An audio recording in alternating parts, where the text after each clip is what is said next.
Hello दोस्तों, नमस्कार। Exam wisdom team की तरफ से आप सभी का स्वागत है। मेरा नाम है आकाश श्रीवास्तव। तारीख है आज 31 अक्टूबर 2022 और हम बात कर रहे हैं द हिंदू के एडिटोरियल क्रक्स को सरल हिंदी व्याख्या के साथ समझने की। आज के सेशन में हम दो एडिटोरियल आर्टिकल को डिस्कस करेंगे। आज का जो पहला आर्टिकल है वो रहेगा यूनाइटेड अगेंस्ट टेरर, आतंक के खिलाफ एकजुट। इस आर्टिकल में बात होगी जिस तरीके से अभी भारत में यूनाइटेड नेशन सिक्योरिटी काउंसिल की CTC काउंटर टेररिज्म कमेटी की बैठक होस्ट की जा रही है। इन बैठकों में क्या डिस्कस किया जा रहा है, दुनिया के लिए क्या समस्याओं की जिक्र हो रही है, बहुत कुछ हमको जानने को मिलेगा।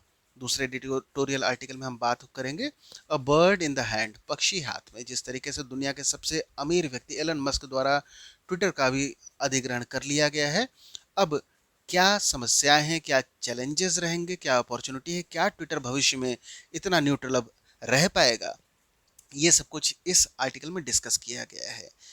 एग्जाम पॉइंट ऑफ व्यू से और general knowledge point of view से काफ़ी कुछ हमको जानने को मिलेगा। अंत तक ज़रूर बने रहिएगा। चैनल को अभी तक आपने सब्सक्राइब नहीं किया तो इसको सब्सक्राइब जरूर कर ले ताकि क्वालिटी कंटेंट हम आप तक रेगुलरली लाते रहें। इसका फ्री PDF जो कि बाइलिंगुअल भाषा में उपलब्ध है आपको हमारे टेलीग्राम चैनल पे मिल जाएगा, लिंक डिस्क्रिप्शन में दिया हुआ है। जो भी हिंदी अनुवाद है उसके लिए गूगल ट्रांसलेशन का इस्तेमाल हुआ है। ऐसे में शब्दार्थ और भावार्थ की भिन्नता को कमेंट बॉक्स में जरूर इंगित कीजिएगा। चलिए आज के सेशन की स्टार्ट करते हैं। आज का जो पहला एडिटोरियल आर्टिकल है वो है यूनाइटेड अगेंस्ट टेरर, आतंक के खिलाफ एकजुट। India must continue to persuade others that the terrorism is a threat to humanity. Bharat को दूसरों को यह समझाना जारी रखना चाहिए कि आतंकवाद मानवता के लिए खतरा है। आर्टिकल में बात हो रही जिस तरीके से भारत में अभी यूनाइटेड नेशन सिक्योरिटी काउंसिल की CTC काउंटर टेररिज्म कमेटी की बैठक होस्ट हो रही है दिल्ली और मुंबई में। अभी दुनिया का पूरा ध्यान यूक्रेन युद्ध पर टिका हुआ है। ऐसे में भारत का प्रयास है कि दुनिया के सामने जो वैश्विक आतंकवाद विरोधी संरचना के लिए चुनौतियां हैं इनको सामने लाया जा सके। और भारत में चूंकि ये इस समय कमेटी की मीटिंग होस्ट हो रही है, ऐसे में 26/11 जो मुंबई में आतंकी हमले हुए थे उनका भी जिक्र आता है। और भारत लगातार अंतर्राष्ट्रीय सहयोग के लिए आतंकवाद के खिलाफ लड़ाई लड़ रहा है। और जिस तरीके से आर्टिकल में ये भी जिक्र किया गया है कि कसाब को भी जब जिंदा पकड़ लिया गया था तो प्रॉपर ट्रायल होता है और उसके बाद जो सजा का निर्धारण किया जाता है उस तरीके से प्रॉपर ट्रायल के बाद वो सजा दी जाती है। वहीं पाकिस्तान की बात कही जा रही है जो कि इन हमलों के लिए जिम्मेदार था। भारत भी कई बार कई सारे सबूत दे चुका है। इवन पाकिस्तान की जो फेडरल इन्वेस्टिगेटिव एजेंसीज हैं वो भी इन हमलों के लिए पाकिस्तान के जो लश्कर तैयबा के कमांडर हाफिज सईद, जकी और रहमान लखवी और अन्य लोगों को जिम्मेदार ठहराए बावजूद जब मुकदमा चलाने की बात आती है तो पाकिस्तान पीछे हट जाता है। और अब चूंकि जिस तरीके से जब FATF financial action task force की कार्रवाई में पाकिस्तान को ग्रे लिस्टिंग कर दिया जाता है और अभी हाल में ग्रे लिस्ट से वो बाहर भी हो जाता है, उसमें पाकिस्तान में जो बंद है मीर, उसको अभी तक कोई भी मुकदमा उस पर नहीं चलाया जाता है। ये पाकिस्तान की सीरियसनेस को दिखाता है कि आतंकवाद के खिलाफ वो कितना दोगला व्यवहार अपनाता है। अब आगे ये भी बात कही जा रही है अमेरिका जिस तरीके से भारत का आतंकवाद के मामले में कई तरीके का सहयोग करता हुआ दिखता है, लेकिन जब मास्टरमाइंड डेविड हेडली और तहव्वुर राणा को एक्स्ट्राडाइट करने की बात आती है तो वो भी चुप हो जाता है। और इवन चाइना का भी जिक्र होता है। चाइना लगातार अपना वीटो लगा देता है जब यूनाइटेड नेशन सिक्योरिटी काउंसिल में 1267 की जो टेरर लिस्टिंग होती है वहां पर भारत जो पाकिस्तान बेस्ड आतंकी हैं उनको अंतर्राष्ट्रीय आतंकवादी घोषित करने का प्रयास करता है। आगे ये भी बात कही जा रही है जिस तरीके से आज के समय में टेररिज्म में जो टेररिस्ट हैं वो बेसिकली जो नई टेक्नोलॉजीज हैं उनका काफ़ी ज़्यादा उपयोग करने लग गए, इसलिए ये चैलेंजेस काफ़ी ज़्यादा बड़ा हो चुका है। चाहे वो ट्रांसपोर्टेशन की बात हो, ड्रग और आर्म्स की, उसके लिए ड्रोन का इस्तेमाल हो, इवन फिनेंसिंग के लिए क्रिप्टो करेंसी का इस्तेमाल हो। जब रेडिकलाइजेशन की बात होती है तो उसमें ऑनलाइन रेडिकलाइजेशन, रिक्रूटमेंट के लिए ऑनलाइन ऑनलाइन रिक्रूटमेंट, ये सब आज बहुत बड़ा समस्या पूरी दुनिया के सामने बन चुका है। और अब यूनाइटेड नेशन सिक्योरिटी काउंसिल में भारत का जो प्रेजेंट टेन्योर है वो 2 महीने बाद खत्म हो जाएगा। और ऐसे में सरकार ये प्रयास कर रही है कि तेजी से आतंक विरोधी जो भी अपने प्रयास है उस मुहिम को और ज़्यादा बढ़ा दिया जाए।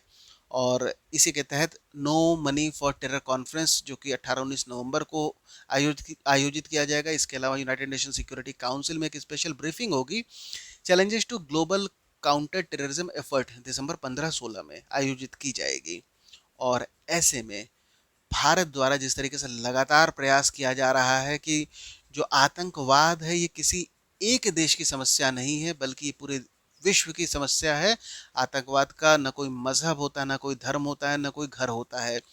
और हमारे विदेश मंत्री श्री जयशंकर के शब्दों में आतंकवाद मानवता के लिए सबसे गंभीर खतरा बन चुका है। और ऐसे में इस गंभीर खतरे से निपटने के लिए पूरी दुनिया को एक साथ आना होगा, बिना किसी लाग लपेट के। अगले आर्टिकल में बात होगी a bird in the hand, हाथ में एक पक्षी। Twitter under Elon Musk risk deterioration in content standard. Elon Musk के नेतृत्व में ट्विटर में सामग्री मानकों में गिरावट का जोखिम है।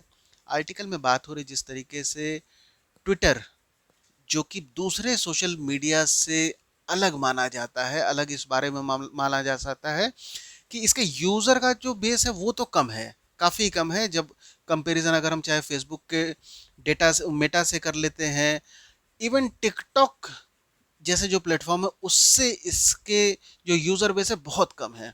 बट जब इम्पैक्ट की हम बात करते हैं तो ट्विटर का इम्पैक्ट ग्लोबली सबसे ज़्यादा देखने को मिलता है।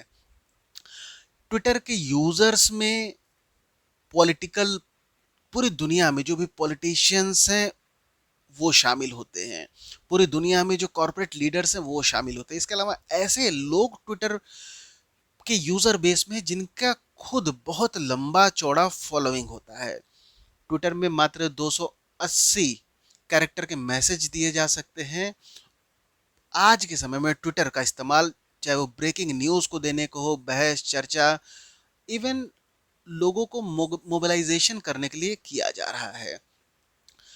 ट्विटर को अगर हम इकोनॉमिक फ्रंट के तराजू में तौले तो पिछले 10 साल में से 8 बार ट्विटर अभी लॉस मेकिंग ट्रेंड को दर्शा रहा है। ऐसे में ये भी बात है कि जिस तरीके से $44 बिलियन में दुनिया के सबसे अमीर आदमी एलन मस्क ने इसको अधिग्रहित किया है, एलन मस्क जिनके पास बहुत बड़ा कॉरपोरेट अनुभव भी है, ऐसा भी संभव है कि आने वाले समय में हम ट्विटर के इस लॉस मेकिंग ट्रेंड को बदलता हुआ भी देख सकते हैं। अब चूंकि एलन मस्क एक ऐसी पर्सनालिटी है जो काफ़ी मुंहफट माने जाते हैं, कई बार बिलो द बेल्ट भी कमेंट ये कर देते हैं, कई बार इनके ऐसी चीज़ें हो जाती हैं जो कि सामान्यतः अपेक्षा नहीं की जाती हैं। तो ऐसे में क्या ऐसी पर्सनालिटी जब इतने बड़े पावरफुल प्लेटफॉर्म को अगर कंट्रोल करती है तो इन फ्यूचर ये कितना न्यूट्रल रहेगा, इस पर भी लोग तरह तरह के सवाल निशान खड़ा कर रहे हैं। आगे ये भी बात आ रही है कि एलन मस्क के अपने भी व्यावसायिक हित जुड़े हैं। ऐसे में जब कहीं पर हितों का यदि टकराव देखने को मिलेगा तब ट्विटर कितना न्यूट्रल रह पाएगा, ये भी देखना काफ़ी दिलचस्प होगा। और क्या जो ओनरशिप का चेंज हुआ है इससे जो कंटेंट का स्टैंडर्ड है उसमें क्या गिरावट आएगी, बहुत से सवालों का जवाब आने वाला समय देकर जाएगा। और अब ट्विटर में भी बहुत सारी समस्याओं का सामना ट्विटर भी कर रहा है, जिस तरीके से दूसरे जो सोशल मीडिया प्लेटफॉर्म है, चाहे वो बात आए मिस इन्फॉर्मेशन या डिस इन्फॉर्मेशन की बात होती है, ट्रोलिंग की बात आती है, हैरेसमेंट की बात आती है, hate speech, call for violence की। जिस तरीके से ट्विटर ने भूतपूर्व यूएस प्रेसिडेंट डोनाल्ड ट्रंप को बैन कर दिया था, इनके द्वारा जब ट्विटर का इस्तेमाल गलत तरीके से हो रहा था, क्या आने वाले समय में इतनी बड़ी कार्रवाई अब एलन मस्क के अंडर में ट्विटर कर पाएगा, ये भी एक गंभीर प्रश्न बना हुआ है। इंडियन यूजर की हम बात करते हैं तो जिस तरीके से सरकार द्वारा लगातार जो इंटरनेट है उसको कंट्रोल करने का प्रयास किया जा रहा है, ये भी अब डराने वाला ऐसा लगता है कि आने वाले समय में जो फ्री स्पीच की हम बात कर रहे हैं इसमें कितना हम फ्री रह पाएंगे ये भी देखना रहेगा। और अब चूंकि ट्विटर को दुनिया के जब सबसे बड़े अमीर आदमी ने खरीद लिया है, तो अब इसमें फ्री स्पीच कितना न्यूट्रल रहेगा देखना है। इनके जो अपने बिजनेस इंटरेस्ट हैं वो कॉन्फ्लिक्ट नहीं करते हैं, वो भी देखना होगा। क्या ट्विटर का इस्तेमाल एक कॉन्शियस बिल्डिंग में नहीं होगा, ये देखना होगा। बहुत सारे सवाल हैं ट्विटर को प्राइवेट हाथों में जाने के माध्यम से। आने वाला समय इन सवालों का जवाब ज़रूर देकर जाएगा। आज के हिंदू के एडिटोरियल आर्टिकल में इतना ही। अंत तक बने रहने के लिए धन्यवाद।